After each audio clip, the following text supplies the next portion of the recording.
Le décryptage de toute l'actualité sportive nationale, et aussi internationale, c'est bien ici dans votre émission La Grande Team. Mesdames, Messieurs, bonsoir et bienvenue. Sommaire, ce soir dans La Grande Team. L'équipe de La Grande Team vous souhaite une bonne fête et bonne émission sportive sur la 3. Voilà, émission exceptionnelle aujourd'hui, jour de fête. Nous souhaitons une bonne célébration de la Tabaski à toute la communauté musulmane d'ici et d'ailleurs. Je ne serai pas seule, heureusement, je serai accompagnée de Yellow, d'Henri Joël, de Dago Charles et de Dorgelès. Bonsoir, madame et messieurs, et bonne fête. Bonsoir Marie, bonsoir, bonne fête à toi. Comment vous allez? Bonsoir Marie-Christine. C'est un plaisir de vous retrouver. Très bonne fête. Aujourd'hui, pour ce jour férié. C'est la fête. Joël, vous allez bien? Oui, très bien. Bonne fête à tous les musulmans de Côte d'Ivoire. Oui. Et d'ailleurs. Et surtout à tous les musulmans qui suivent La Grande Team. Bonne fête. D'accord. Bon, est-ce qu'on peut ajouter quelque chose? Non. Non, du tout. Mais déjà, moi, je suis très contente, en tout cas, de vous retrouver pour cette émission. C'est bien de travailler les jours fériés. On est ravis d'être en votre compagnie. Oui, c'est très bien de travailler les jours fériés. Le directeur nous regarde. On lui passe le coucou. Bonsoir, monsieur le directeur. Il était en blanc ce matin. Ce soir, on aura une question LGT pour nous accompagner tout au long de cette émission qui concerne Seko Fofana, pro-ivoirien. Seko Fofana ferait-il le meilleur choix en acceptant le contrat en or d'Al Nasser? Les deux canaux pour nous joindre, soit sur la page Facebook de la 3, on a déjà énormément de messages sur la page, et aussi vous pouvez nous appeler au 27 21 59 93 99. On démarre tout de suite avec LGT News. LGT News. Rugby, Africa Women's Seven. Les éléphantes en Zambie. Les éléphantes se sont envolées ce mercredi pour la Zambie où elles prendront part au Rugby Africa Women's Seven prévu du 1er au 2 juillet prochain. Le sélectionneur Toumé Mamadou et ses filles débarquent à cette compétition avec pour ambition d'arracher leur billet pour le tournoi qualificatif des JO de Paris 2024 de rugby à 7 féminin. La Côte d'Ivoire est logée dans la poule B en compagnie du Ghana, la RDC, le Zimbabwe et le Burkina Faso. Rappelons qu'à l'issue de l'Africa Women's Seven, seuls 3 pays obtiendront leur ticket pour le tournoi final en septembre en Tunisie. LGT News. Handball, première journée avancée de la division d'élite. Le Red Star commence bien la deuxième phase. Le Red Star a démarré de la meilleure des façons la deuxième phase du championnat national de handball en dominant Divo HBC 33-24 à l'issue de la première journée avancée de la division d'élite chez les hommes. C'était samedi dernier au centre sportif ivoiro-coréen. Les poulains de Nicolas Bléoué se sont fait respecter face aux promus en dominant la deuxième période. À la pause, le Red Star menait 15-6. Il faut noter que la belle réaction de Divo qui aura fait douter son adversaire. Mais l'expérience du champion en titre a finalement fait la différence. À noter que Sodrado et Sawadogo Mohamed de Divo HBC ont été désignés respectivement meilleurs joueurs et meilleurs gardiens au terme de cette rencontre. Chez les dames, Bandama a disposé de National HBC 27-11. LGT News.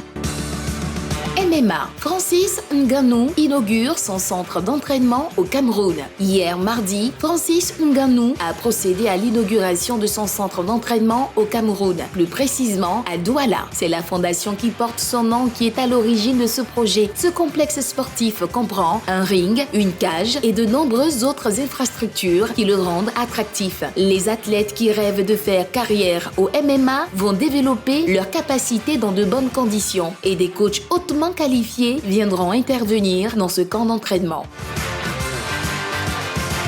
LGT News.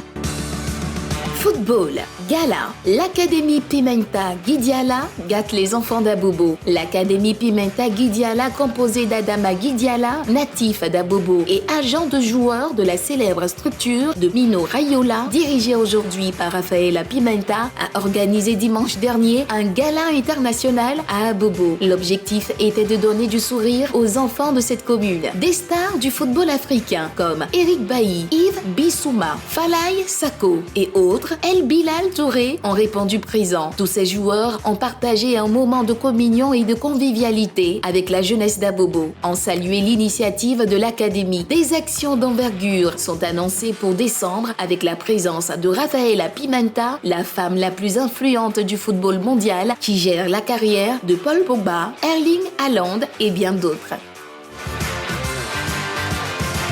LGT News. Des informations bien fraîches et bien croustillantes qu'on aura l'occasion de débriefer donc avec vous, la team, déjà avec ce terre de mercato qui souffle, Kessié qui est dans le viseur d'un club saoudien à la Ligue. Oui, alors dans sa volonté de recruter les meilleurs joueurs des championnats européens, l'Arabie Saoudite a jeté son dévolu sur plusieurs joueurs, entre autres Karim Benzema, N'Golo Kanté, Kalidou Koulibaly et bientôt, si cela est fait, Edouard Mendy. Le pays du Golfe maintenant a les yeux sur Franck Kessié. Il faudrait dire que Franck Kessié était l'un des noms qui revenait très souvent dans ceux qui devraient quitter le FC Barcelone et ça sera une très bonne affaire financière du côté du FC Barcelone parce qu'il a quitté le Milan AC étant libre. Donc, une grande partie de l'argent de ce transfert-là devrait revenir dans les caisses du FC Barcelone qui, même si on ne le dit pas assez, a besoin évidemment de grandes finances pour pouvoir faire de très bons recrutements pour ses campagnes continentales. Alors, il a été demandé au Al-Ali une somme de 30 millions d'euros pour pouvoir libérer Franck Kessié du FC Barcelone. On attendra de voir ce que ça donnera, mais les pays du Golfe font très fort actuellement dans le mercato. On ne parle que d'eux.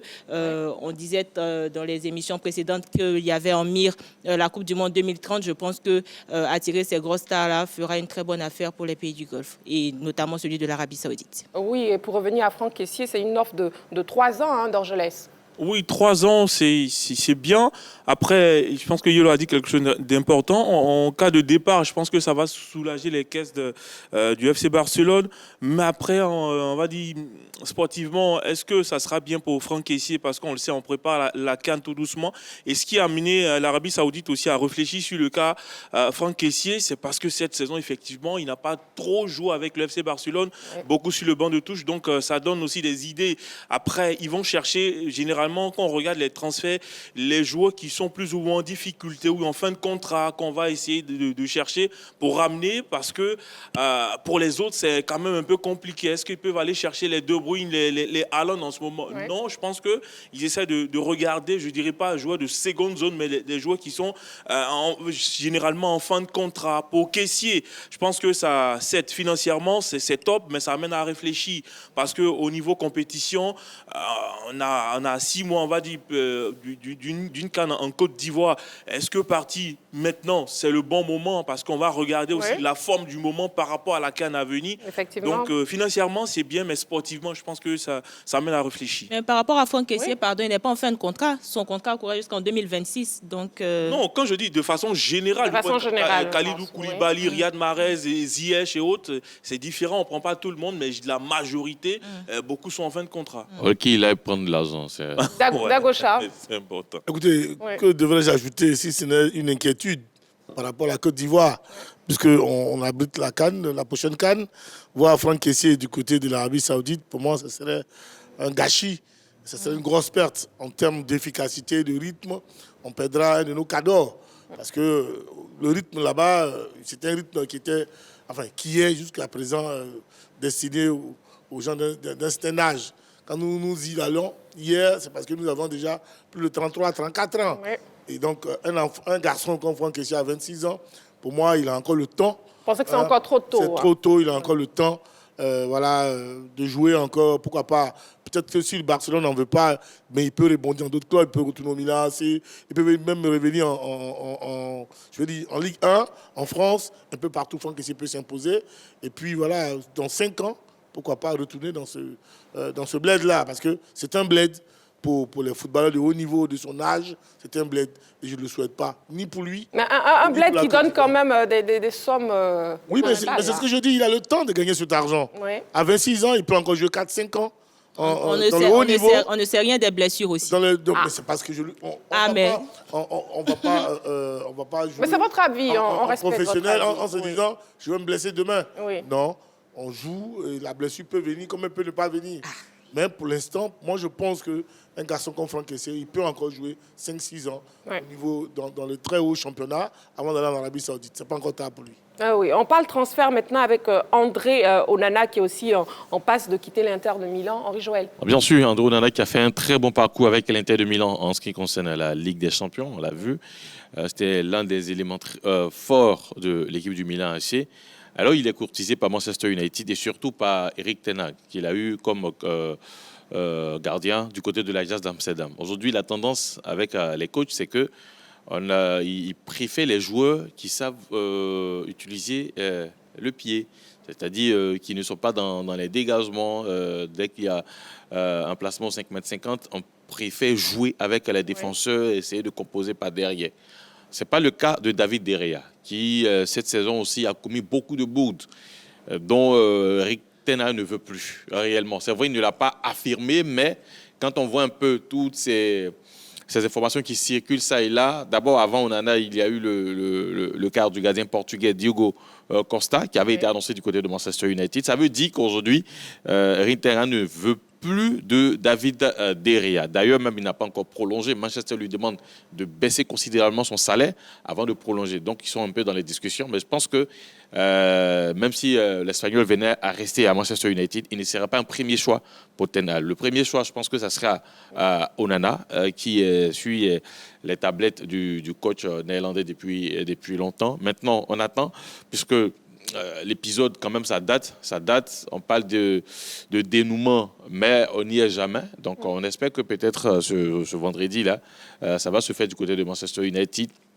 Et je pense que si le rachat aussi du club se fait très rapidement, voilà, les choses vont s'accélérer. Donc voilà, on attend de voir si on en va atterrir du côté de Manchester. De Manchester. D'accord, très bien. Bon, on attend donc de voir. On marque une petite pause, juste le temps de la publicité. Vous ne bougez surtout pas parce que dans quelques instants, on parlera au sujet brûlant de l'actu de ce soir qui concerne Seko Fofana. On y va pour la pause.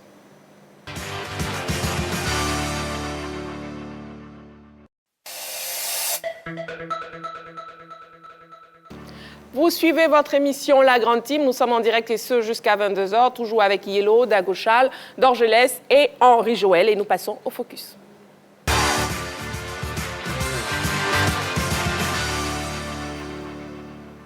Pour le focus de ce soir, nous allons découvrir Ben Lassine Koné, qui fait partie de ces footballeurs ivoiriens qui s'emploient à se frayer un chemin en Europe, particulièrement en Italie. On regarde cet élément vidéo et on revient sur le plateau pour les... Professionnel, actuellement, Torino FC. Je reviens d'un prêt à Frosinone en deuxième division, donc on a été champion.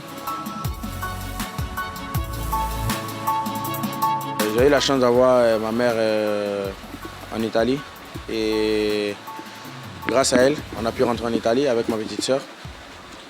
Et là-bas, j'ai commencé avec un club, un bas niveau. Et puis bon, à la fin du championnat, j'ai eu la chance, j'avais Torino et Lazio. Et j'ai décidé d'aller à Torino à la fin. Ça n'a pas été difficile parce que j'ai eu un entraîneur qui m'a beaucoup aidé. Je le remercie toujours, Copitelli.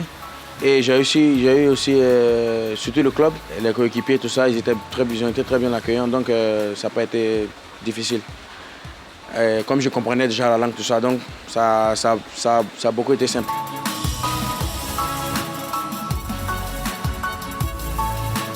C'était une question de temps de jeu, parce que je sortais du centre de formation et j'avais besoin de temps de jeu, beaucoup jouer. Avec mon agent, on a jugé bon d'aller jouer en deuxième division avec les grands. C'est pas un mauvais championnat, la deuxième division italienne, parce que là-bas, il y a beaucoup d'intensité. Donc pour les jeunes, c'est important, ça forme, tu vois.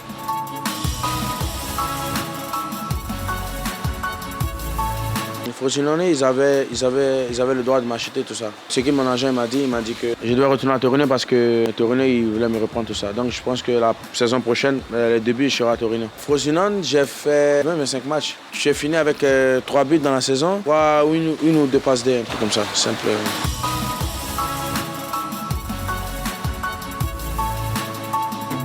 famille, tout le monde est là. Donc c'est une fierté de voir leur enfant demain porter le maillot de la sélection.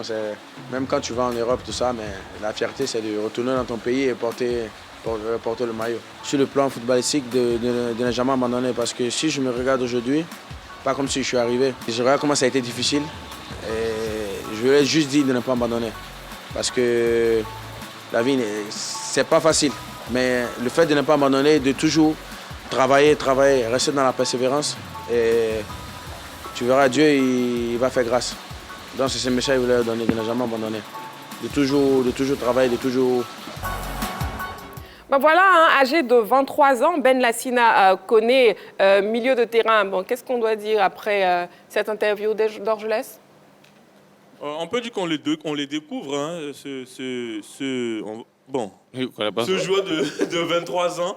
On le découvre hein, parce qu'on a regardé un peu les vidéos, on a regardé aussi l'interview. Donc 1m72, il a commencé hein, du côté de Virgo Percanti. C'est là-bas qu'il a été formé. Ensuite, il a terminé sa formation à Torino. 2019, je pense qu'on l'a prêté hein, à Contesa. Donc il a grandi tout doucement. Aujourd'hui, le voit... À ce niveau-là, on se pose beaucoup de questions. Ça prouve qu'il a beaucoup encore à apprendre parce que je me dis, on a eu des Amad Diallo, les juniors qui étaient du côté de l'Italie, mais rapidement, on a commencé à parler d'eux. Si jusqu'à présent, on a du mal quand même à le suivre. Et puis, cette saison, 38 matchs, il a joué que 19. Il a marqué 2 buts pour un milieu offensif. Bon, je pense que ça peut s'expliquer aussi. Il n'a pas un grand gabarit, hein, 1m72. Il essaie tant bien que mal de se créer un chemin. Avec la formation de Torino, je pense qu'il y avait la possibilité, on a eu à discuter parce que Wilfried Sengo était là-bas. Je me suis dit aussi, bon, s'il était bien monté en puissance et puis s'imposer dans ce club-là, je pense qu'il y a longtemps qu'on aurait eu peut-être des informations sur son cas. Donc, on va lui souhaiter... mais il a été victime à 2 reprises de ligament croisé aussi. Un joueur qui est tout le temps prêté aussi, c'est difficile. Sur l'affiche ici, vous avez en 2019, il est prêté. Fin de prêt du côté de Contesa. Ensuite, il est prêté encore au Torino. Il retourne à Crotone. Il revient à Crotone. Ensuite, fin de contrat. Donc, c'est quand même difficile aussi si on n'est pas capable de jouer 2 saisons, 3 saisons dans un club. Je pense que quand c'est comme ça, on se promène, on manque de stabilité. D'accord. Dago Charles, votre avis sur la question. Je signifie aussi que c'est le fils hein, du coach de Bouaké FC, Koné Yaya. En tout cas, moi je trouve que c'est un garçon bien. On a vu sa frappe de gauche. Dans le milieu de terrain ivoirien, on n'a pas ce type de gaucher. Au niveau de l'équipe nationale de Côte d'Ivoire. Donc, pour moi, c'est une perle qu'on pourrait, pourquoi pas, à laquelle on pourrait penser dans les années à venir. Parce qu'il n'a que 23 ans. À 23 ans, il a encore une dizaine d'années devant lui, pourquoi pas, pour jouer en équipe nationale de Côte d'Ivoire. Et là, il retourne à Torino, qui a fini 10e du championnat. De la Série A. La Série A, ce n'est pas quand même n'importe quel championnat. Je crois que c'est le 3e championnat européen. Donc c'est un garçon avec lequel je pense qu'on devrait compter, même si, tel que Dorgelès le dit, il a un peu bourlingué sa bosse au travers des prêts.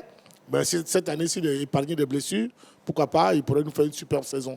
Là, en jouant 19 matchs pour 10 titularisations, 2 buts, et que Torino veut qu'il reste et qu'on prolonge son contrat, ça voudrait dire que Torino voit en lui un joueur plein d'avenir. Donc moi, je pense que c'est déjà une bonne pioche. Certainement pour l'équipe nationale de Côte d'Ivoire. Ça, je suis convaincu de cela parce que c'est une palette de joueurs dont nous ne disposons pas. Ça, c'est très, très important parce qu'une équipe, c'est aussi différents types de joueurs. Voilà, donc à 23 ans, il a encore tout le temps. Peut-être pas pour la CAN, hein, certainement. Pour la CAN à venir. Voilà, mais pourquoi pas celle de 2025 ou bien 2026, on pourrait compter sur cette génération-là. Voilà. D'accord. Oui, Henri Joël.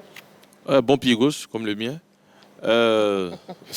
Comme le vôtre, je ne suis pas certaine, mais bon, oui. D'accord. Effectivement, Marie-Christine. Voilà.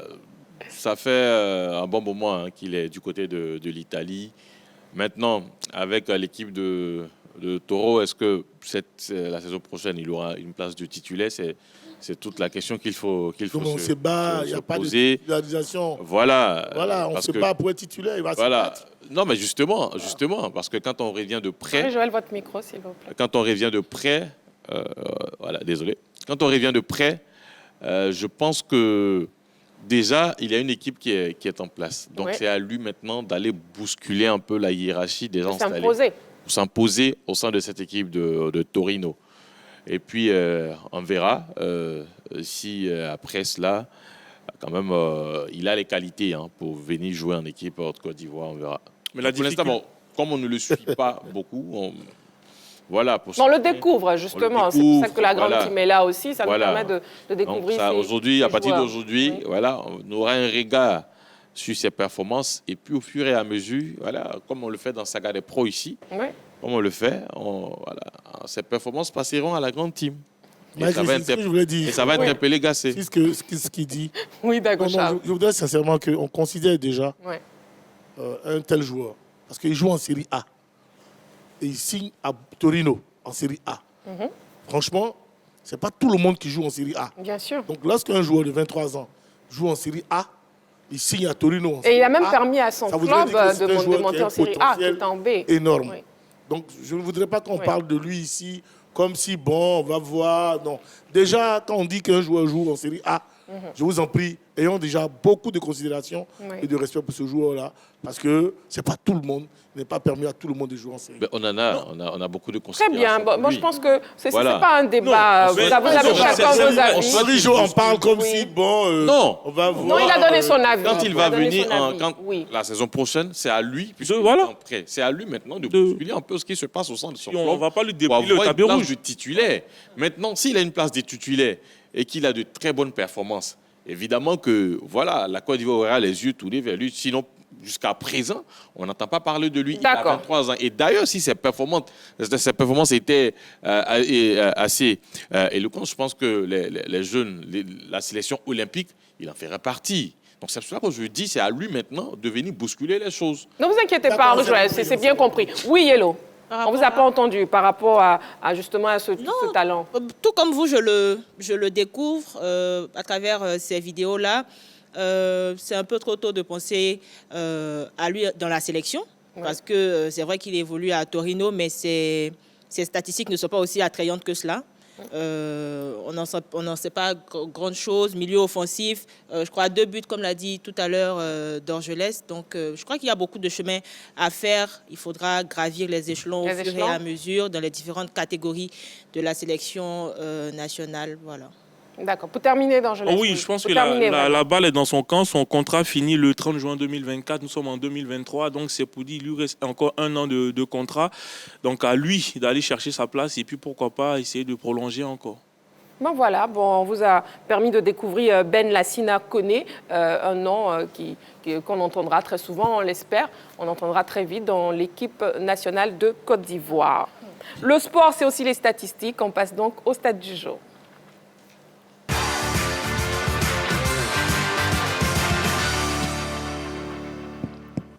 On y va pour les stats ce soir. 192, Roger Federer détient le record historique de victoires sur gazon avec 192 succès. La légende suisse du tennis devance l'Américain Jimmy Connors, 178 victoires, et l'Australien John Newcombe, 164 victoires. 32. Kevin De Bruyne est le meilleur passeur de la saison avec 32 passes décisives délivrées en club et en sélection. Le milieu belge de Manchester City est suivi de l'Argentin Lionel Messi et du Brésilien Vinicius Junior qui comptent chacun 23 passes décisives. 15. Comme le nombre de pays qualifiés à ce jour pour la CAN 2023, à une journée de la fin des éliminatoires, parmi eux, figurent 9 des 15 anciens vainqueurs de l'épreuve, Côte d'Ivoire, Algérie, Égypte, Maroc, Nigeria, Sénégal, Afrique du Sud, Tunisie et Zambie. Bon, que vous inspire le record de Roger Federer? Henri Joël. C'est un record qui le place toujours au-dessus des autres. C'est vrai qu'en termes de statistiques, quand on regarde un peu les grands chelems, les trophées remportés, tout de suite, on mettrait l'ami Djoko devant tout le monde. Mais aujourd'hui, c'est lui-même qui incarne le tennis. C'est-à-dire, quand on parle de tennis tout de suite, tout le monde fait référence à Federer. Et voir ces statistiques-là, ce n'est pas étonnant parce que sur le gazon, ça a été sa surface de prédilection.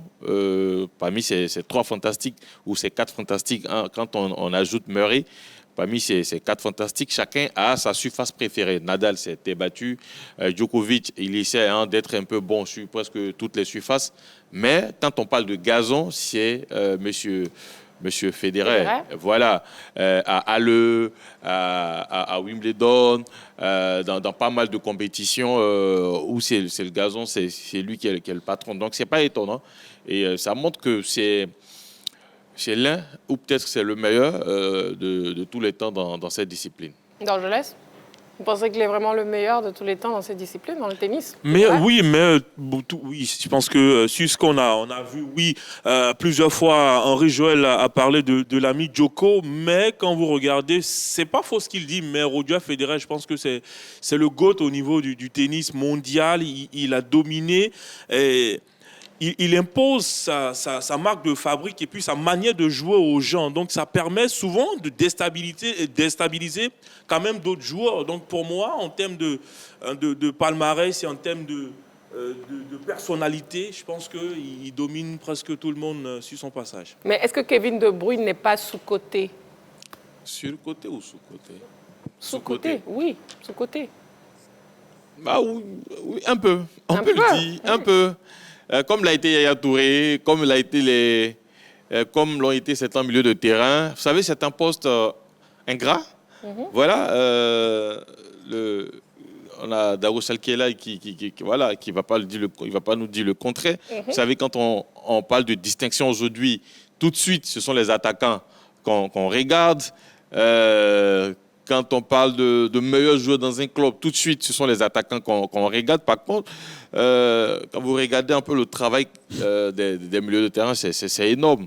Et comme lui, du côté de Manchester City, il y a un autre joueur qui, pour moi, peut-être est le meilleur. C'est Rodri. Mais il fait un travail ingrat. Il est devant la défense. Il est comme l'essuie-glace au niveau du club. Et tout comme lui, De Bruyne, aujourd'hui, avec tout ce qu'il fait, c'est Haaland qui est devant. C'est Haaland qui prend les lauriers. Ce sont les joueurs qui jouent devant qui sont à la lumière. Donc, je pense que oui, il est sous-coté. Il est sous-coté parce que normalement, on devrait plus parler de lui. On devrait plus parler de lui qu'on le fait déjà. Oui, Dagochal. Moi, je ne dirais pas qu'il est sous-coté. Son seul problème, c'est au niveau de l'équipe nationale. Ouais. Parce qu'au foot, c'est vrai, tu peux briller dans ton club, gagner tout, mais au niveau de la FIFA, au niveau mondial, ce sont les nations qu'on regarde. C'est là-bas qu'on voit beaucoup plus les meilleurs des performances.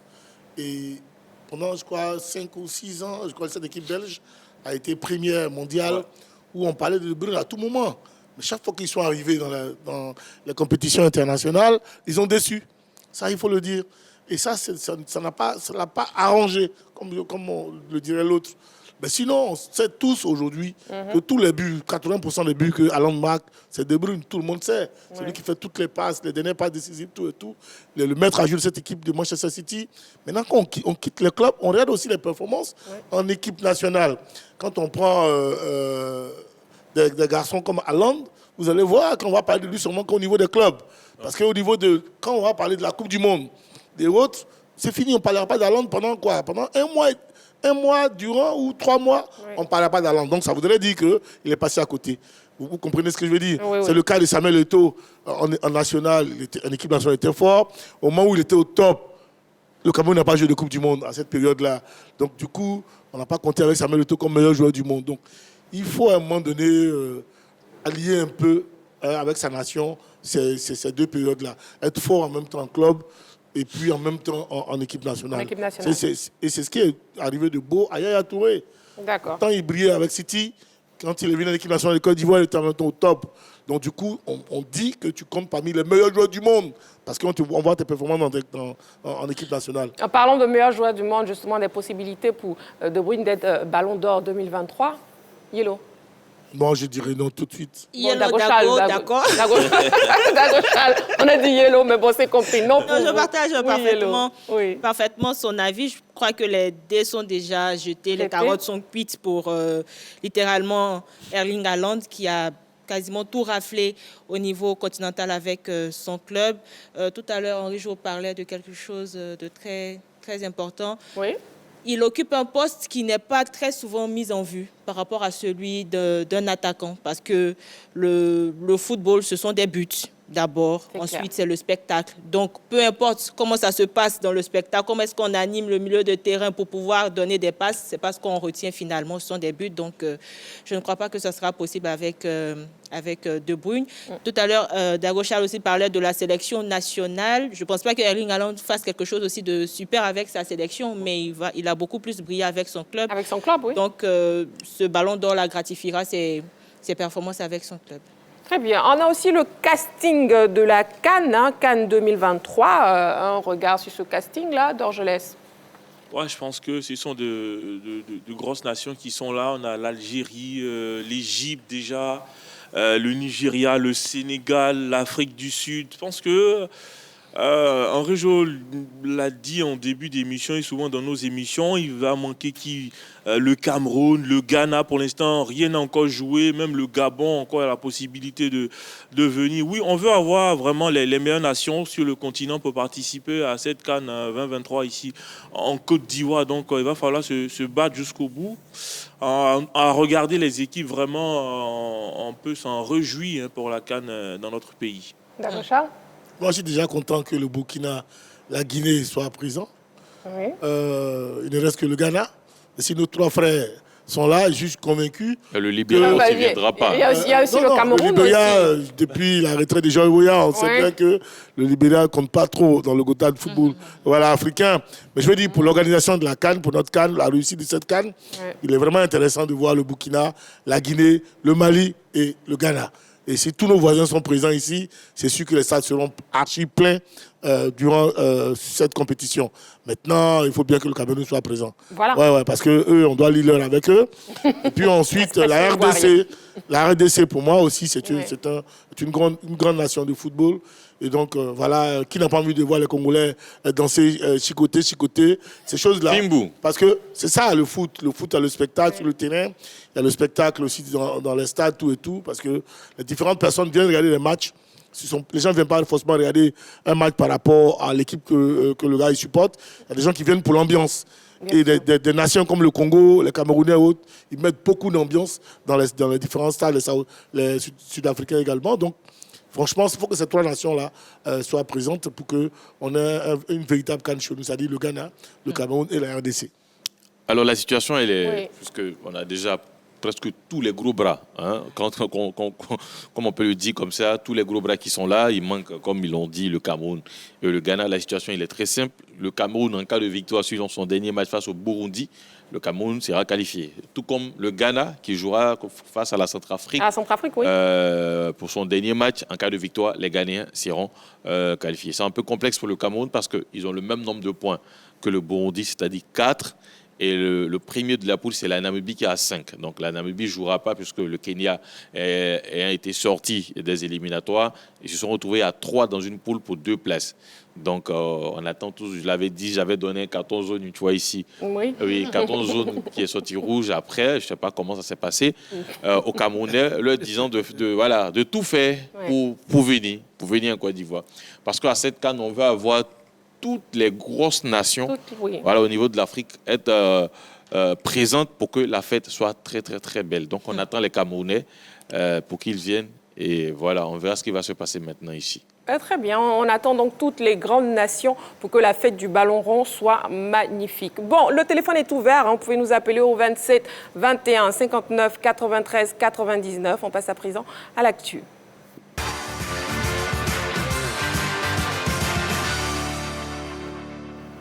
La question LGT, Seko Fofana ferait-il le meilleur choix en acceptant le contrat en or d'Al Nasser? On sait déjà que l'Arabie Saoudite, apparemment, c'est l'Eldorado du football actuellement. Alet, Mercato, tout le monde. Seko Fofana qui a 28 ans. On regarde ce élément vidéo et on ouvre les débats. La question est donc lancée, un challenge sportif au choix financier. Madame, messieurs, on sait très bien que lorsqu'un joueur part pour l'Arabie Saoudite, comme l'a dit Dago Charles en début d'émission, c'est quand on est un peu en fin de carrière, on va dire. Mais Seko Fofana, qui n'a encore pas remporté véritablement de prix personnel, qui se dirige vers l'Arabie Saoudite, bon, ça à comprendre, hein, mais bon, moi j'ai envie d'avoir vos avis. Donc, Abo Panonso, on y va, vous connaissez le principe, hein, je veux savoir, est-ce que Seko Fofana ferait le meilleur choix en acceptant le contrat en or, bien vrai que ce soit un contrat en or, je l'avoue, d'Al Nasser. OK, non d'Orgelès, non d'Ago Charles, oui pour Yellow et Henri Joël. Yellow, pourquoi oui? La question de savoir s'il ferait le bon choix pour nous ou pour lui, déjà. Pour lui, je crois qu'il n'y a pas à réfléchir déjà par rapport à la proposition salariale.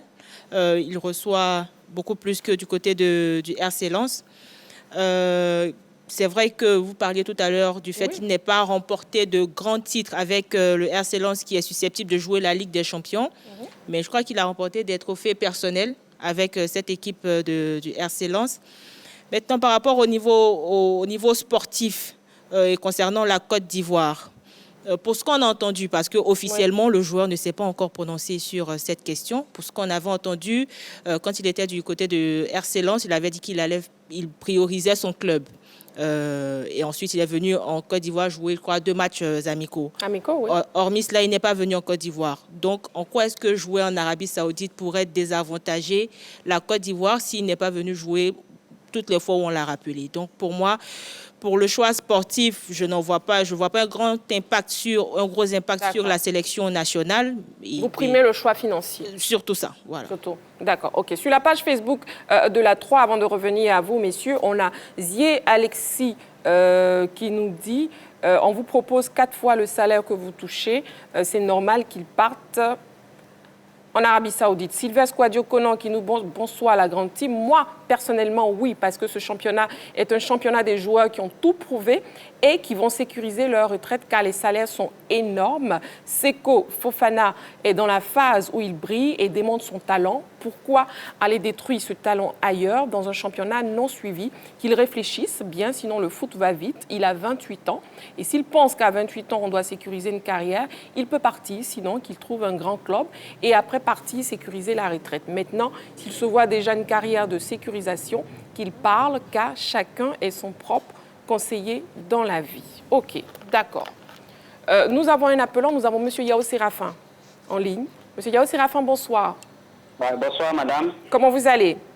Ça va un peu. Je salue la team. Bonsoir, monsieur. Bonsoir.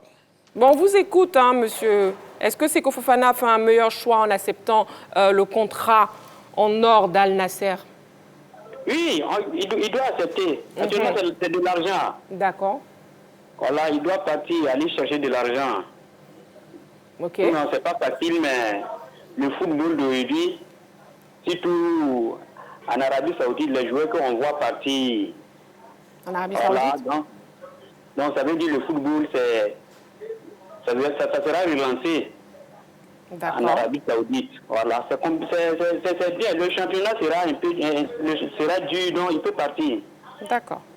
OK. Voilà, il peut partir. OK. Pour aller chercher de l'argent. D'accord, votre avis est pris en compte. Merci beaucoup. Merci. Oui, Dagocha. Vous qui avez dit non. Moi, j'ai mal au cœur de voir un si grand football comme ça en Arabie Saoudite. Moi, j'ai vraiment mal parce que pour moi, c'est un garçon autour duquel on devait bâtir l'équipe nationale de Côte d'Ivoire. Oui, pour moi, franchement, pour moi, c'est un gâchis. D'imaginer ce garçon en Arabie Saoudite, c'est un gâchis. Parce que je suis convaincu que ce garçon, autour de lui, on aurait bâti cette équipe nationale, là, de la nouvelle génération, avec des nouveaux garçons, voilà, comme le petit Koné dont on vient de voir le reportage. Oui. Tous ces garçons-là, tous ces jeunes, cette génération-là autour de Seko Fofana, je suis convaincu qu'on aurait une superbe équipe parce que voilà, c'est un garçon qui est formidable. Sur le terrain, c'est pas ses dribbles, c'est tout, c'est un meneur, c'est un gagneur, c'est tout. Et c'est un véritable patron. Voilà, c'est une telle qualité qu'on va perdre, que la Côte d'Ivoire perd parce qu'il va se retrouver du côté de l'Arabie Saoudite. Où le niveau, je le dis, je le répète, puisque moi j'y ai évolué, le niveau est très bas, très très très bas. Et donc, il rentrera dans les oubliettes. Dommage. Mais quand je vois un peu, je fais un peu un retour sur sa carrière, je ne serais pas étonné effectivement de le voir partir là-bas. Mais mon cri du cœur, c'était par rapport à la sélection ivoirienne. Parce que quand on se souvient qu'il a fait une super saison à Udinese, et puis il a choisi, au lieu d'aller au Milan ou à Atlanta, il a choisi Lens. Je me suis posé des questions. Attends, tu vas faire quoi à Lens par rapport à Atlanta qui jouait la Ligue des Champions, Milan AC qui était capable de jouer la Ligue des Champions, il est venu à Lens. Bon, à Lens encore, sur les 3 dernières saisons, les 2 dernières saisons ont été formidables. Je suis sûr que sur les tablettes, c'est un grand club européen pour jouer la Ligue des Champions. Même avec Lens, va jouer la Ligue des Champions. Tous les grands footballeurs rêvent de jouer la Ligue des Champions. Très bien. Il n'a jamais joué une Ligue des Champions. Il va laisser la Ligue des Champions. Donc pour vous, c'est un gâchis. Et puis il va aller jouer. Pour vous, c'est un gâchis d'Agocha. Ce serait vraiment un gâchis sur résumer. tous les plans. Même parce qu'à 28 ans, il a encore le temps, je le dis au même titre que pour Franck Kessié, d'aller en Arabie Saoudite à 30-35 ans. Il gagnera ces 30 millions d'euros là.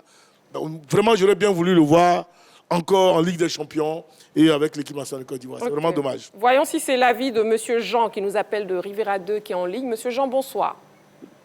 Bonsoir, la très chère belle lumière du plateau Ouh là là, de la 3. Vous êtes bien aimable. Merci beaucoup. Comment vous allez? Merci.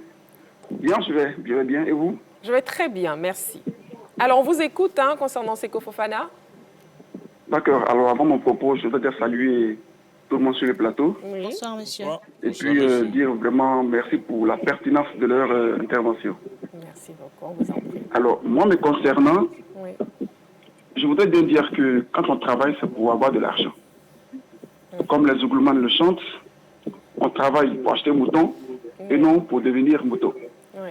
Donc, pour moi, c'est un bon choix. Bon, le superlatif meilleur, je ne sais pas si ça colle, mais pour moi, c'est un bon choix que notre international ait choisi l'Arabie Saoudite. Il fallait monnayer son talent.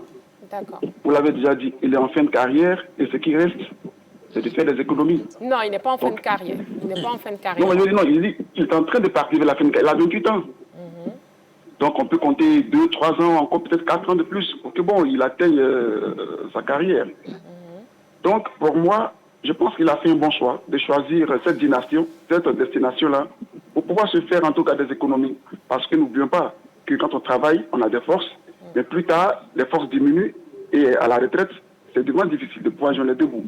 Donc, en choisissant cette destination, pour moi, c'est pour se faire de l'argent, tout simplement. Donc, bravo à lui et que cette destination lui soit vraiment profitable.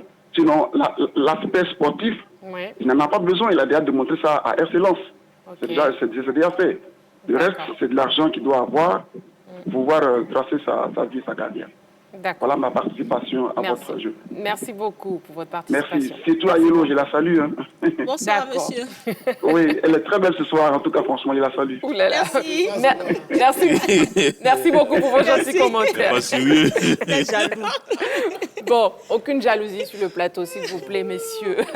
Mais je précise qu'il n'a pas encore signé le contrat. Voilà, il n'a pas encore signé. Voilà, on spécule, comme vous avez dit, il n'a pas encore signé le contrat. Sur la page Facebook de la 3, on a aussi Brown Etienne Hamon qui nous dit oui pour préparer une bonne retraite, mais il perdra beaucoup de sa valeur pour les hautes compétitions. Il ne sera plus efficace puisque le niveau de là-bas n'est pas assez élevé. Henri Joël, je sais que vous êtes pour. Oui, j'ai mis oui. Parce à cause que du volet financier, vous allez dire? Au-delà même du volet financier, même sportivement, ça peut être intéressant. Aujourd'hui, vous avez l'Arabie Saoudite qui est en train d'attirer tous les joueurs. Quand vous prenez, on annonce Ziyech, on annonce Mendy, on annonce Koulibaly. On me dira que peut-être ils ont tout gagné, mais ils sont encore bons pour le service. Donc, avoir des joueurs de ce niveau-là dans son championnat, forcément, derrière, ça incite les autres clubs à se mettre à niveau et surtout à avoir de la compétitivité au sein du championnat. Ça, c'est un. Quand on prend en 2012, l'équipe de la Zambie qui bat la Côte d'Ivoire en finale de la CAN n'avait pas suffisamment de joueurs en Europe. C'était au Luganda, c'était l'Afrique du Sud, c'était même la Zambie et quelques joueurs sur le continent européen. Mais ça n'a pas empêché cette équipe de la Zambie de battre la Côte d'Ivoire en finale. Quand on prend le Cameroun, sur le... Mais où est le rapport avec... Non, laissez-moi terminer, laissez-moi aller jusqu'au bout. Allez-y, Quand on prend le Cameroun sur la dernière Coupe du Monde, je dirais même le meilleur joueur camerounais, c'était Vincent Boubacar qui jouait à Al Nasser. Donc ça veut dire que je ne pense pas que partir en Arabie Saoudite sportivement, ça enlèverait quelque chose à Seko Fofana. Peut-être le petit bémol, c'est qu'il a qualifié Lens pour la Ligue des Champions et il ne va pas disputer la compétition. Je pense que c'est le petit hic dans l'affaire si ça se concluait. Maintenant, en ce qui concerne le sportif, moi, je pense que l'Arabie Saoudite, dans quelques années, ça sera un championnat très compétitif. Mais sauf qu'il ne part pas dans quelques années, il part maintenant. Oui, bien sûr. Mais il doit partir. S'il doit partir. Donc, au vu de tout ce flux de joueurs vers ce championnat, je pense que la compétitivité sera d'un niveau assez intéressant. Maintenant, l'autre côté, le côté financier. Aujourd'hui, 28 ans. Dans le football, bon, je pense que parce que c'est plus proche de la sortie que d'être au début ou au milieu de sa carrière. Oui. Donc, 28 ans, je pense que c'est assez avancé. Et quand on vous propose 15 millions l'année, il faut partir.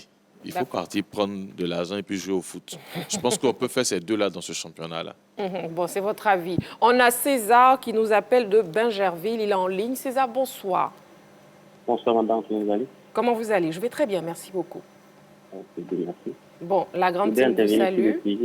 Ok, je vous salue tout le monde là-bas. Voilà, on vous écoute. Vous pouvez intervenir. Je le salue aussi. D'accord. Bon, vous pouvez intervenir. On vous écoute. D'accord. En fait, concernant M. Seko Fofana, oui. Je pouvais dire oui, non, mais si tu dis oui, il peut dire non. Parce que c'est lui qui joue. Ok. C'est lui qui joue. Il peut dire oui. Il peut dire oui ici, mais là-bas, lui dit non. Même si on dit non, il va dire oui. S'il va, c'est bon. Le choix, c'est lui qui doit faire son choix. Mais vous, si on vous demande, là, vous avez le droit de donner votre avis. On vous demande, est-ce qu'il fera un meilleur choix en acceptant le contrat en or? Là, c'est vous qu'on veut entendre. C'est pas Seko Fofana, en fait, c'est vous, oui ou non? Non, s'il va, c'est bon, oui. D'accord. J'accepte. Ok. Parce que là, il faut évoluer dans ce que tu fais. D'accord. Voilà. Il a un grand talent. Donc, si les gens veulent l'envoyer, il part, c'est mieux. D'accord. Là, au moins, ça rehausse au moins le football ivoirien aussi. D'accord, ok. Voilà. Bon, c'est bon. Votre avis est pris en compte. Merci beaucoup. Merci beaucoup et salut tout le monde là-bas. Merci. Oui, Dorgelès, on ne vous a pas encore entendu sur la question. Oui, j'ai dit non. J'ai écouté un peu les analyses de tout le monde. Financièrement, on va dire top. 15 millions d'euros par an, c'est bien. Du côté de Lens, il était à 1,48 million d'euros par an. Regardez comment ça a grimpé. Mais sportivement, je trouve que ce n'est pas top, ce choix de Seko Fofana. Parce que d'abord, le championnat... Ce n'est pas un championnat top. Je pense qu'aujourd'hui, la majorité de ces joueurs qui vont là-bas, beaucoup sont vers la sortie. Donc, on pense beaucoup plus à repos. Mais pour Seko Fofana, je pense qu'il y a encore de la possibilité pour lui de jouer encore en Europe. Et puis, avec cette formidable saison, Dieu merci, il n'a pas encore signé. Forcément, il y a des équipes qui sont là, qui ont forcément besoin de lui. Je me pose beaucoup de questions. À 28 ans, pourquoi précipiter? Parce que, regardez, on a Ghislain Conan qu'on a connu, qui était bien, mais depuis qu'il est parti du côté de l'Arabie Saoudite, est-ce que c'est le même Ghislain Conan qu'on retrouve en sélection de Côte d'Ivoire? Non, on se pose beaucoup de questions, parce que plus vous êtes dans un championnat où le niveau est top, ça vous amène à travailler un peu plus. Il était en Italie, il s'est battu, c'était pas facile, mais quand il est venu, c'est le niveau de l'Italie qui a permis à Seko de monter en puissance en France, parce qu'il a travaillé 2 fois, 3 fois plus du côté de l'Italie, et puis quand vous arrivez en France, où le niveau du championnat n'est pas pareil à l'Italie, mais voilà comme il domine. Donc il va dominer le championnat de l'Arabie Saoudite.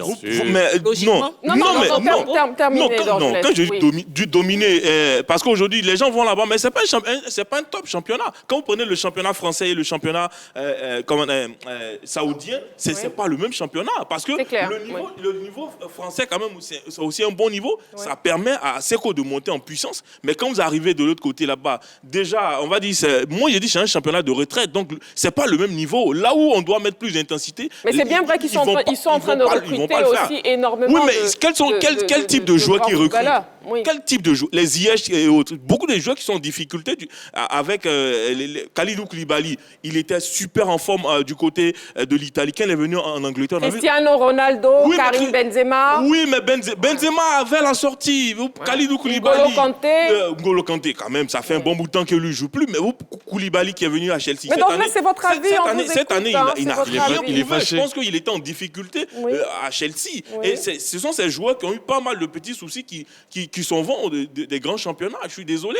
Cristiano Ronaldo a compris qu'à un moment donné, il fallait commencer à se préparer pour la retraite. Il est parti. Non, on ne peut pas avoir cette qualité qu'on a en tant que Seko Fofana et partir en Arabie Saoudite. Oui, c'est bon de prendre de l'argent, mais je pense qu'il y a encore la possibilité aussi de jouer. Dans la vie, il n'y a pas que l'argent. Je pense que pour le niveau du joueur aussi, alors on peut rester en Europe et puis toucher ces sommes aussi. Il y a des joueurs qui sont là, qui l'ont fait. Donc, quel club? Tout est une question. Non, des sommes énormes. Non, mais je n'en dis qu'on ne vient pas. Oui. Mais on peut rester en Europe et puis on n'a pas envie à ce qui se passe du côté de l'Arabie Saoudite. Très bien. Donc, oui, je suis désolé.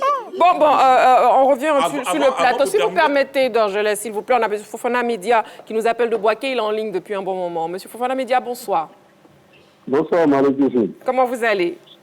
Je vais bien, chez vous. Je vais bien, merci beaucoup. Bon, on vous écoute. Bonsoir, Bonsoir, monsieur. Bonsoir. On vous écoute par rapport à Seko Fofana.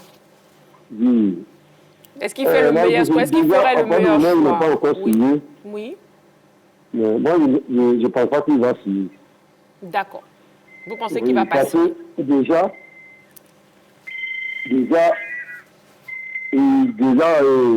on a un attendant de 10 millions déjà. Bon, tout ce qu'il n'a pas encore signé. Vous avez un bruit qui nous dérange un tout petit peu. Si vous pouvez vous éloigner. C'est le deuxième portable qui sonne là. Ah, bon, il faut couper le deuxième portable. Je l'ai coupé. D'accord. Mais pour revenir à la question LGT, nous on a envie de savoir, est-ce qu'il ferait le meilleur choix? Pas s'il va signer ou pas, mais est-ce qu'il ferait le meilleur choix? Moi, je me trouve qu'il n'a pas encore signé, mais il ne va pas faire le meilleur choix. S'il va là-bas, là, c'est pas bon. OK. Avant, on jouait pour l'honneur de ton club. Et puis, aujourd'hui, on joue pour pouvoir gagner l'argent. L'honneur de ton club et puis l'honneur de ton pays. C'était comme ça avant. Mais aujourd'hui, les gens jouent pour l'honneur de l'argent. Oui. Où il y a l'argent, c'est là-bas, ils s'en vont. Oui. Mais moi, à mon idée, il ne faisait pas le bon choix. D'accord. Voilà. OK. Tu as bien quelques qualités pour l'équipe pour la Ligue des Champions et puis tu vas partir. Donc, vraiment, bon. Très bien. Bon, c'est compris. Tout reste de lui-même. C'est compris. Voilà. Merci beaucoup. Voilà. Merci beaucoup pour votre participation. Donc, vous avez terminé. On va écouter Dago Charles et après, vous pouvez vous exprimer encore, s'il vous plaît.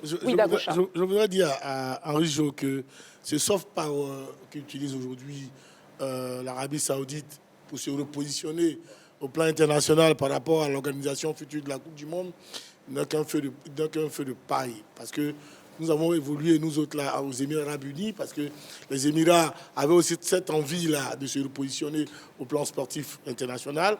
Et donc, quand nous étions à Al Jazeera avec Georges Weah, Thierry Jouel, dans d'autres clubs, la même Ouattara et autres, dans d'autres clubs à la Ligue, de Dubaï, à Sharjah, ils ont déjà recruté Vambeta, tout ce monde, ces grands joueurs à l'époque, les années 2000, entre 2000 et 2005, quand moi j'y étais, tous ces grands joueurs à leur retraite venaient tous aux Émirats Arabes Unis parce que les Émirats Arabes Unis voulaient se positionner sportivement sur la place. Et donc, ça, ce n'est qu'un feu de paille. Après, les Émirats sont restés où? Ils ne vont pas le continuer tellement parce que, intrinsèquement, les Saoudiens eux-mêmes n'ont pas le talent qu'il faut. Et donc, tous ces grands joueurs vont venir dans un certain moment et puis après, les Saoudiens vont retrouver leurs habitudes. Nous, ici, nos habitudes sont le football. Les Européens, leurs habitudes sont le football. Ce n'est pas les habitudes des Arabes en général. Okay. Et donc, qu'on ne considère pas les arrivées de tous ces grands joueurs-là aujourd'hui dans l'Arabie Saoudite, non, c'est justement parce qu'ils sont dans une stratégie géopolitique sportive pour pouvoir montrer aux gens que l'Arabie Saoudite est de retour, puisque le Qatar a réussi. C'est juste ça. C'est juste un truc de moment. Mais ça enlèvera quoi la qualité des joueurs? Non, c'est juste pour dire que non. C'est pour ça que nous insistons sur le fait qu'un joueur de la trempe de Seko Fofana, qui peut encore jouer la Ligue des Champions, qui peut encore jouer pour l'équipe nationale de Côte d'Ivoire, qui a encore a tout le temps d'aller jouer en Arabie Saoudite. Il a vraiment tout le temps. Mais tous ceux qui y vont actuellement, tous ceux que vous citez qui y vont, ils ont plus de 30 ans. Ils ont 32, 33 ans. Ils savent qu'à un an ou 2 ans près, allez, ils arrêtent en même temps. Voilà. Alors que ce n'est pas le cas de Seko Fofana. Il peut encore jouer. On n'en sait rien aussi. Non, mais moi, j'en sais beaucoup. Moi, j'en sais beaucoup parce que je suis passé par là. Mais un garçon comme Seko Fofana a encore même 5 ans, même je dirais même 4 ans de haut niveau dans les championnats à 28 ans. L'âge d'or du footballeur, c'est 27 et 28 ans. L'âge d'or du footballeur. Donc, ce n'est pas à 28 ans qu'on pense tout de suite retraite. C'est vrai qu'on pense avoir beaucoup d'argent dans les derniers contrats, mais pas retraite. Alors qu'en Arabie Saoudite aujourd'hui, c'est automatiquement penser retraite. Voilà ce que nous déplorons. Bon, c'est vous qui dites que c'est pensé retraite, mais on ne sait pas si lui, Seko Fofana, lui, il pense retraite. Ça, on ne sait pas. Mais bon, on a M. Akebo Lucien qui nous appelle de Yopougon. Voyons quel est son avis. M. Akebo Lucien, bonsoir. Bonsoir, Marie-Christine. Comment vous allez? Oui, ça va bien. Bonsoir la team. Bonsoir, monsieur. Bonsoir, monsieur Akebo. On vous écoute, monsieur Akebo. Moi, je pense que le choix, le contrat en or, il ne doit pas le refuser. Parce que j'ai dit tout de suite, quand on regarde un peu le cursus du joueur, c'est un peu dans son ADN. Je pense que le grand frère, le joueur avec qui il a refusé de jouer la Ligue des Champions avec l'Atlanta ou bien le Milan, c'est pour revenir à un degré moins dans le championnat français. Moi, je dis aujourd'hui on en parle, mais moi je sais que c'est pas un joueur de défi. Il faut avoir le courage de le dire. Moi, c'est pas un joueur de défi. Aujourd'hui, il a l'occasion de prouver encore de jouer Ligue des Champions. Il refuse pour repartir encore en dessous du championnat de France. Aujourd'hui, même l'équipe nationale, avec tout le prodada qu'on en fait, aujourd'hui, il a peur d'être le leader de l'équipe nationale du Côte d'Ivoire. Moi, je dis que c'est pas un joueur de défi. Donc aujourd'hui, il a l'occasion d'avoir son argent. Merci, mon frère. Pour ma part, il doit le prendre parce que pour ma part, ça est dans son ADN. Pour ma part, ça est dans son ADN. On quitte l'Italie, on vient en dessous du championnat de France. Aujourd'hui, on vient en dessous encore du championnat de l'Italie, on vient en France, qui est en dessous du championnat de France. Aujourd'hui, on va aller peut-être en Arabie Saoudite. Donc moi, je pense qu'aujourd'hui, ça y est un peu dans son ADN, c'est pas un joueur de défi, malgré tout ce qu'on dit. Je pense qu'il a l'occasion d'avoir beaucoup d'argent. Donc, ma part, si je suis à sa place, il sait qu'il va assumer. Ça, je suis convaincu. Ça, je suis convaincu qu'il ne va pas cracher là-dessus. Je vais parler un peu avec vous aujourd'hui. C'était un plaisir aussi. Merci beaucoup. Merci de suivre la grande team. Et Hassan Timothée Kwame, sur la page Facebook, nous dit « Le championnat saoudien est devenu l'Eldorado de tous les footballeurs professionnels du monde. Même au Mondial 2022, le football saoudien a montré aux yeux du monde qu'il a le niveau. Seko Fofana est un joueur très talentueux, reconnu dans le championnat français. Grâce à son travail, il mérite ce contrat en or d'Al Nasser. » Bon, Henri-Joël. Oui, moi je pense qu'il doit partir. Voilà, il doit partir. Comme je l'ai dit, sportivement, ça ne va rien enlever à sa carrière. Il a 28 ans, peut-être on dira oui, encore 4 ans sur le continent européen, mais moi je pense qu'il a aussi 4 ans là-bas.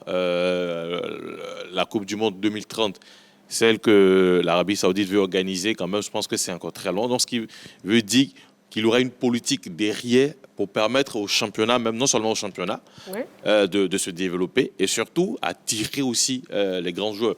Aujourd'hui, on a quelques noms, on me dit que ce sont des trentenaires, mais qu'est-ce qui prouve que d'ici 3 ans, ils ne viendront pas chercher les plus jeunes?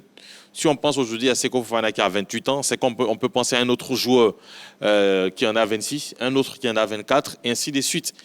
Certains pays l'ont fait, non seulement pour donner de la lumière et de la visibilité à leur championnat, avant bien sûr d'imposer des quotas de joueurs étrangers en leur sein, mais ça a permis, au-delà même de la lumière, ça a permis quand même de rendre ces championnats-là très, très compétitifs. Donc je pense que c'est dans ce schéma que s'inscrit aujourd'hui l'Arabie Saoudite, et moi je pense que ça va perdurer. Jusqu'en 2030, c'est encore très loin. On a l'occasion. On l'a vu, hein, l'équipe d'Arabie Saoudite à la Coupe du Monde, c'est vrai que... Oui, comme le disait tu dis que peut-être intrinsèquement, ils n'ont pas ce talent-là, mais quand même, on a vu de bons joueurs. Ce n'était pas des pieds cassés, on a vu de bons joueurs. Et je pense que s'il y a une bonne politique qui est mise en place, en plus des joueurs étrangers qui arrivent, et surtout en plus de la formation qui va se faire localement, je pense que ce niveau-là peut être relevé d'ici quelques années. Et voilà... Pour moi, c'est un très bon choix. C'est un très bon choix. Pour vous, c'est un très bon choix. D'accord. Voyons si c'est l'avis de M. Guy Olivier qui nous appelle de Mans. M. Guy Olivier, bonsoir. Bonsoir, madame. Comment vous allez? Oui, ça va très bien, madame. Salut bien la team. Bonsoir, M. Guy. On vous écoute concernant Seko Fofana. Ok, madame, vraiment, le problème est si bien posé. Oui. Aujourd'hui, de nos jours, le football se repose sur des choix. Si Seko Fofana, après 28 ans, si je ne me trompe pas, a réussi à faire monter Lens à un niveau très haut, c'est-à-dire placer Lens dans une Ligue des champions européenne. Je pense qu'il a fait, quand il a quitté l'Italie et qu'il est arrivé en France, il allait si bas. Aujourd'hui, il se donne l'occasion ou l'opportunité, s'il a fait le choix de partir en Arabie Saoudite, je pense que c'est pour le flic. Soit en bataille pour son palmarès, soit en bataille aussi pour avoir le flic. Mon papa Dagochal qui est sur le plateau, je ne le dérange pas, mais c'est des personnes qui ont bataillé pour le palmarès. Parce qu'à leur époque, il n'y avait pas le flic qui était vraiment à ciel ouvert comme on le constate aujourd'hui. Il n'y avait pas ces énormes sommes comme maintenant. Justement. Donc aujourd'hui, si il se penche à 28 ans, je pense qu'il est pas véritablement à la sortie, mais il est vers la porte de sortie, en ne se cachant pas la voile. Donc, faire ce choix, à mon niveau, à mon humble niveau, c'est mon choix, c'est ma proposition, c'est ce que je pense. Je pense bien qu'il va pour véritablement se préparer sa retraite, puisque, on le dit, c'est vrai, le championnat saoudien est en train de récupérer beaucoup d'éléments. Il y a Koulibaly qui est déjà parti là-bas, qui a fini. C'est vrai, les autres ont tout prouvé, mais qui sait? C'est quoi? On ne le souhaite pas, loin de là, mais il y a des blessures qui peuvent survenir. Jouer une Ligue des Champions et puis après tu te noies, on ne te retrouve plus. Donc faire ce choix, aller en Arabie Saoudite. Donc pour vous, il ferait mieux de choisir justement de signer ce contrat en or. De signer ce contrat en or, parce qu'avec son étiquette là, je ne pense pas qu'il puisse avoir ce contrat là en Europe présentement. Donc s'il a eu ce contrat, qu'il aille. La Ligue des Champions, ça peut être dans son passé. Voilà. D'accord. Ok, bon, merci beaucoup. Merci beaucoup pour votre participation. Merci. Bonne soirée à vous. Merci. On a aussi la fiche de Seko Fofana qu'on aimerait voir grâce à la régie. D'Orgelès. Allez, Seko Fofana, donc c'était un Ivoirien, il est né le 7 mai 1995 à Paris, c'est en France, donc il évolue au poste de milieu défensif. Il a évolué à Manchester City, à Fulham, à Bastia, Udinese, RC Lens, club actuel RC Lens, sélection 3, sélection 8 sélections, 3 buts, palmarès, donc meilleur joueur africain de la Ligue 1 française, c'était en 2022. Donc au niveau de matchs, 38 ou 39 matchs joués, donc 33 titularisations, 9 buts, et puis au niveau des passes, 6, 2 cartons jaunes, 0 carton rouge, deuxième de la Ligue 1 cette saison. Il a porté le RC Lens, les 100 et or. Oui, d'accord Charles, je sais que là, on a deux avis bien distincts. D'autres sont effectivement pour le fait qu'ils partent en Arabie Saoudite, privilégier le choix financier. Et vous et Dorgelès, c'est plutôt le choix footballistique que vous préférez, sportif. Mais je vois aussi que sur la page Facebook, beaucoup de personnes aussi disent que le championnat saoudien est en train d'évoluer, en train de monter. Même si c'est bien vrai que ce n'est pas de si tôt que ce sera au niveau du championnat européen. Je pense que ceux qui le disent ne connaissent pas cette région. Ouais. Voilà, moi, j'y suis resté 7 ans. Pas expérience. Donc je sais de quoi je parle. Les Émirats l'ont fait. Même le Qatar, récemment, l'a fait. On a rencontré des garçons comme Ali Benabia, qui était le meilleur joueur du championnat de France. Tous sont passés par le Qatar. Ça n'a pas fait du Qatar un championnat de haut niveau. Okay. Ça n'a pas fait des Émirats arabes unis un championnat de haut niveau. Je dis bien, le football, c'est une question d'ADN. Donc, ici en Afrique, en Côte d'Ivoire, nous jouons au ballon depuis l'âge de 6 ans, 7 ans. Ce n'est pas le cas des Arabes. Donc, ce n'est pas parce qu'on va faire venir Diogo Maradona. Même Maradona, il a fait un tour, paix à son âme.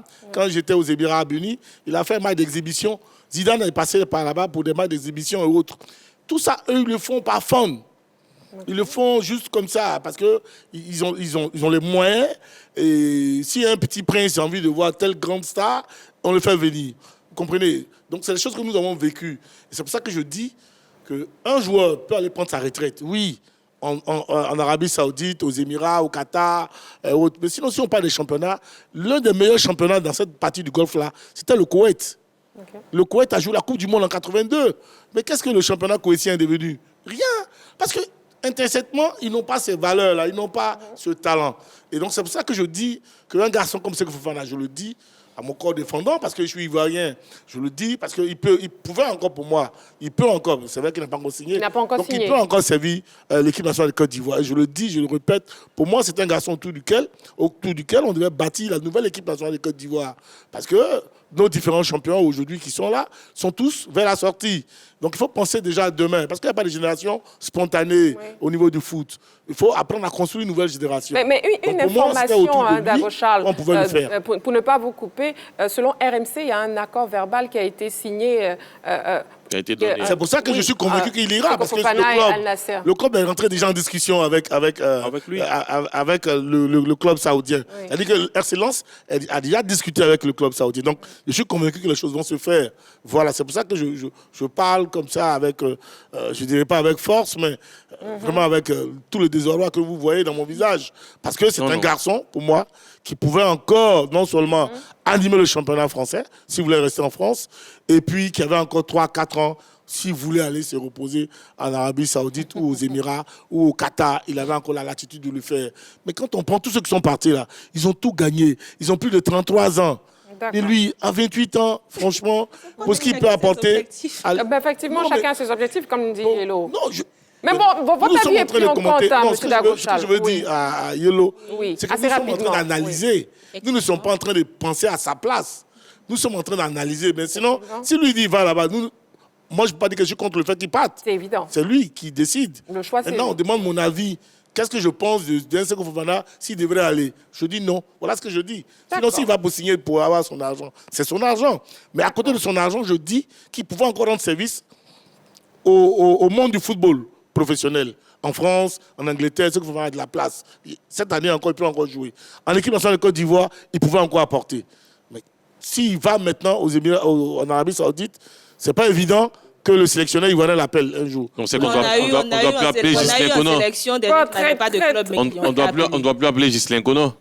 On a un appelant, hein, madame, messieurs. On a monsieur Kofi Mathieu qui nous appelle Mbago. Monsieur Kofi Mathieu, bonsoir. Bonsoir, la toute-puissante Marie-Christine.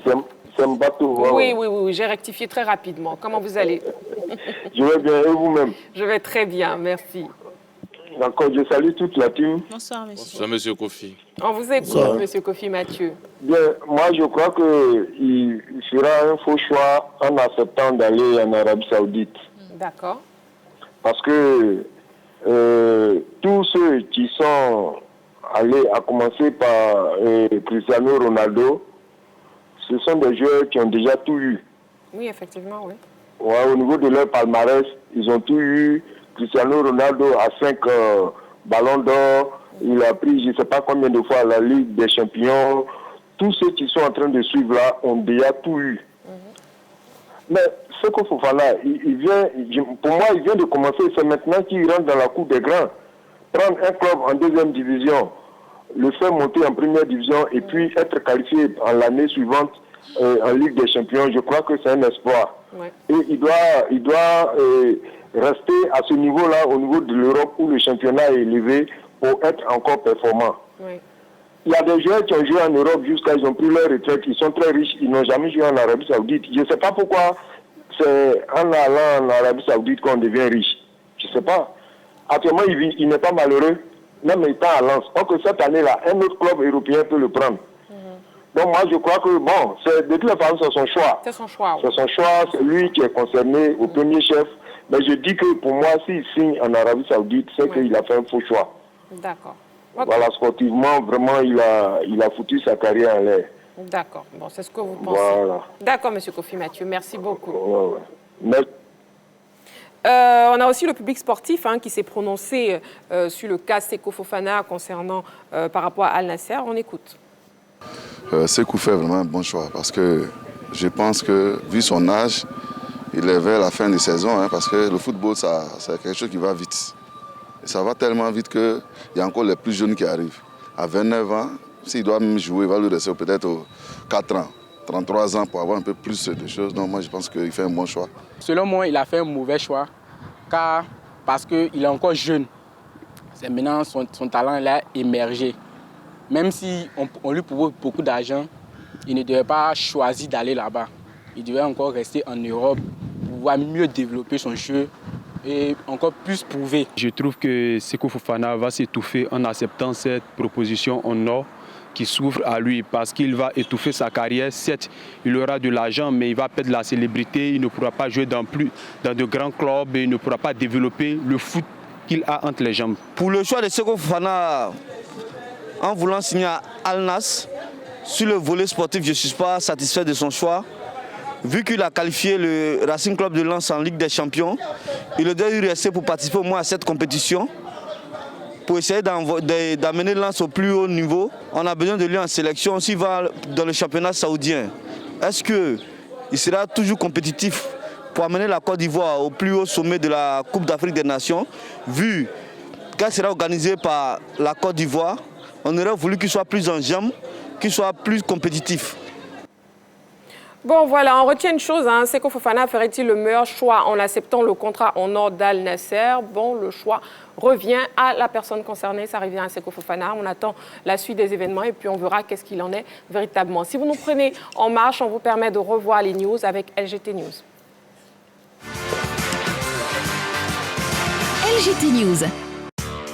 Rugby, Africa Women's 7. Les éléphantes en Zambie. Les éléphantes se sont envolées ce mercredi pour la Zambie où elles prendront part au Rugby Africa Women's 7 prévu du 1er au 2 juillet prochain. Le sélectionneur Toumé Mamadou et ses filles débarquent à cette compétition avec pour ambition d'arracher leur billet pour le tournoi qualificatif des JO de Paris 2024 de rugby à 7 féminin. La Côte d'Ivoire est logée dans la poule B en compagnie du Ghana, la RDC, le Zimbabwe et le Burkina Faso. Rappelons qu'à l'issue de l'Africa Women's 7, seuls 3 pays obtiendront leur ticket pour le tournoi final en septembre en Tunisie.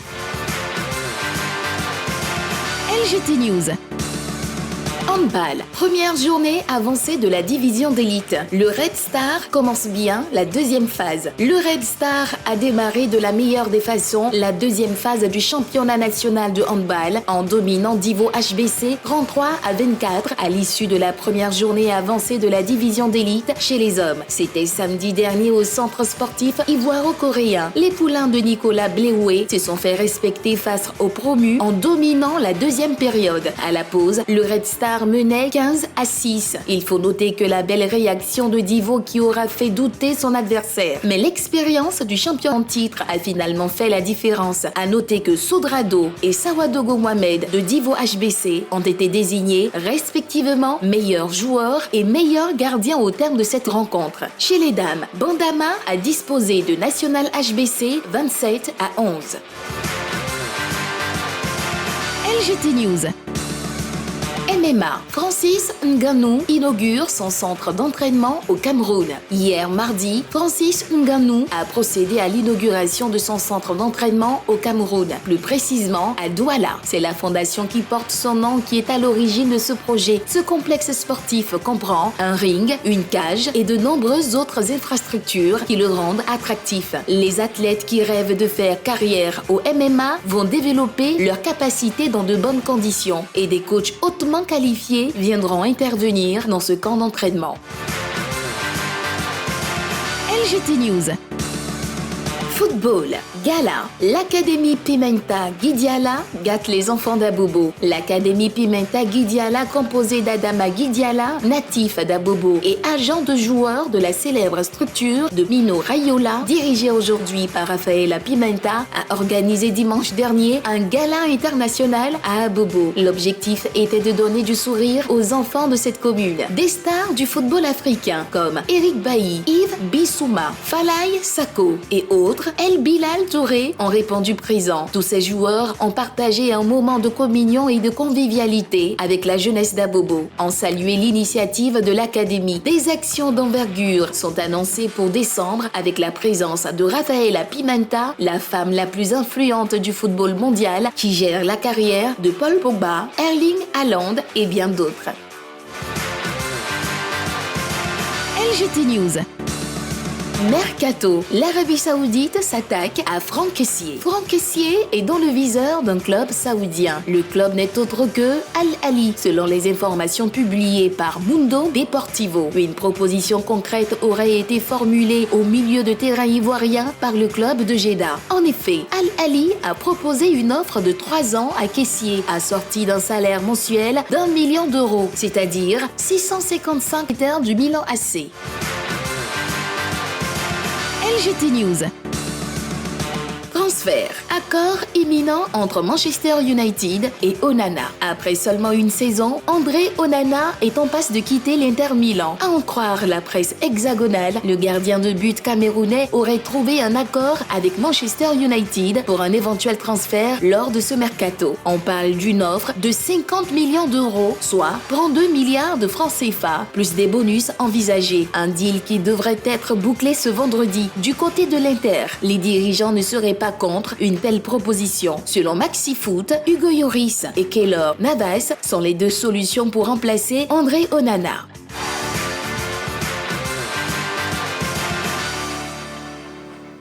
Bon, nous poursuivons notre émission.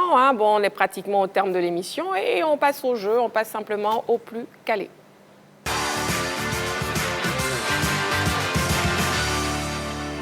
Le plus calé spécial tennis. Yellow, vous êtes prête? Henri Joël. C'est Henri Joël. Bon, Henri Joël jouer quoi? Équipe A, Henri Joël et Yellow. Henri Joël, il paraît que vous êtes l'expert tennis En maison. tennis. C'est vrai? L'ami de Djokovic. C'est vrai? Non. Henri Joël Non. Djoko. Bon, d'accord. On verra à la fin du jeu. Et l'équipe B est composée de Dorgelès et de Dagochal. Courage, messieurs. Tout ce qui est en Arabie Saoudite, là-bas, c'est ce qu'on Bon, on a fini à l'Arabie Saoudite. On y va. Première question. Quel est l'actuel numéro 1 mondial au classement ATP? A. Dan Medvedev. B. Carlos Alcaraz. C. Novak Djokovic. L'ami d'Henri Joël. Équipe A, la réponse B. Équipe B, la réponse B. C'est la réponse B. Carlos Alcaraz, le tennisman espagnol de 21 ans, a repris les commandes du classement ATP après sa victoire dimanche dernier au tournoi du Queens. Djokovic et Medvedev sont respectivement numéro 2 et numéro 3. Prochaine question. Quelle joueuse détient le record de victoires à Wimbledon dans l'ère Open? A. Martina Navratilova. B. Serena Williams. C. Venus Williams. Alors, A, B ou C? Équipe B. Mais Yolo, vous ne participez pas? Non, j'applaudis. Non, Yolo, quand même. Jouez, même si c'est l'expert. On verra à la fin, ne soyez pas si sûrs. Équipe B, la réponse A. Et équipe A, la réponse C. C'est la réponse A. Vous avez vu, Yellow, vous aurez dû participer.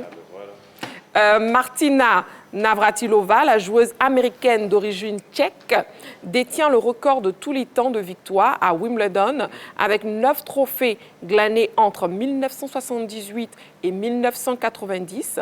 Dans l'ère Open, elle dévance Steffi Graf et Serena Williams qui comptent chacune 7 victoires. Venus Williams a gagné Wimbledon à 5 reprises. À noter qu'au tennis, l'ère Open débute en 1968. Troisième question. Au tennis, quel est le tournoi du Grand Chelem qui suit celui de Wimbledon? A. Master. B. US Open. C. Indian Wells. A, B ou C? Non, la question, reprenez la question. Je reprends la question. Oui. Au tennis, quel est le tournoi du Grand Chelem qui suit celui de Wimbledon? A. Masters. B. US Open. C. Indian Wells. On y va. Bon. Équipe B, la réponse C. Équipe A, la réponse B. C'est la réponse B, US Open. Les autres, il n'y a pas de Grand Chelem. Les 4 tournois du Grand Chelem de tennis se jouent dans l'ordre suivant. Open d'Australie, Roland Garros, Wimbledon et US Open. La prochaine question. On y va. Lequel de ces joueurs détient le record des victoires à Wimbledon dans l'ère Open?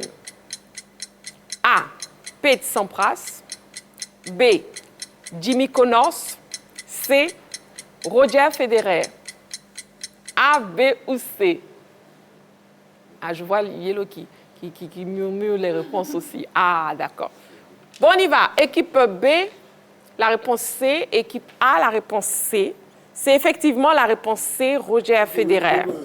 Le Suisse détient le record de tous les temps de victoire à Wimbledon avec 8 titres. Pete Sampras et Novak Djokovic qui comptent chacun 7 victoires. Connor a gagné Wimbledon 2 fois. Dernière question.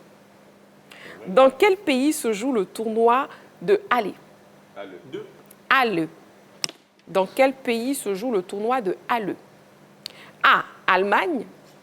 B. Suisse. C. Autriche. Je suis sûr que vous avez la bonne réponse. Allemagne, Suisse ou Autriche? Équipe B, la réponse B. Équipe A, la réponse A, c'est la réponse A. Allemagne. Ouh là là. On voulait vous laisser gagner, mais bon, vous n'avez pas accepté. Roulement de tambour. Toi, tu étais où et puis tu dis le père là. Non, on vous a rattrapé. Oh là là. Si. Est-ce que je peux parler, s'il vous plaît? Effectivement, égalité parfaite. Hein, Dagoura. Pas d'égalité. Égalité parfaite. Ils n'ont pas répondu. Ils n'ont pas trouvé deux. Nous, on n'a pas trouvé. Non, c'est pas vrai. Égalité parfaite. Voilà. Non, on ne reprend plus. Vous êtes tous gagnants. C'est la fête de Tabaski. Non, il n'y a pas d'égalité. On vous a battu. C'est pas possible. C'est la fin de la grande team d'eau ce soir. Les membres du jury, Au revoir, vraiment. Joël. Merci beaucoup. Non, mais sincèrement, Yellow, ce jeu-là, je merci. ne vais plus participer à ce Dago jeu. Charles, merci. MC. Merci beaucoup. Et vos palais Merci de aussi à vous, Chevaux. Je vous souhaite encore une bonne fête Oh, de je vais plus Tabaski. participer. Profitez pour bien vous reposer parce que demain, c'est la reprise du boulot. Bon, prenez soin de vous et n'oubliez pas, faites toujours du sport.